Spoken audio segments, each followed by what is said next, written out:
one of the biggest challenges that you will face during the phase of growth is learning how to release control as an individual. And what I mean by that is not simply delegating authority, but disseminating knowledge.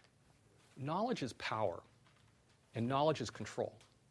And if you're the only one who knows the answer, and no one else knows the answer, well, maybe that's great, but companies don't scale that way.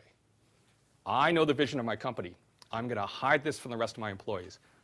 Probably not a good strategy. Probably a recipe for failure. So as your company scales, you hold the keys to everything. You need to understand and think about, how do I release control? How do I disseminate that information out? How do I extract myself from the decision-making processes so I can allow the organization to thrive and to grow? Because at the end of the day, you can't be everywhere. You can't sell every customer. You can't interview every recruiter, every employee.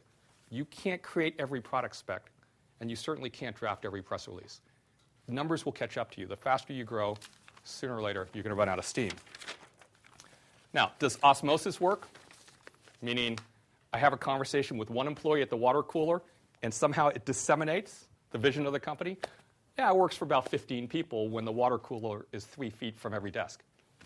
But it doesn't work as your company scales. So a few metrics for you just from personal experience. At 50 employees, you'll begin to forget the name of every employee. At 100 employees, you won't know who's an employee and who's a spouse at the holiday party. At 400 employees, the employees won't know who you are.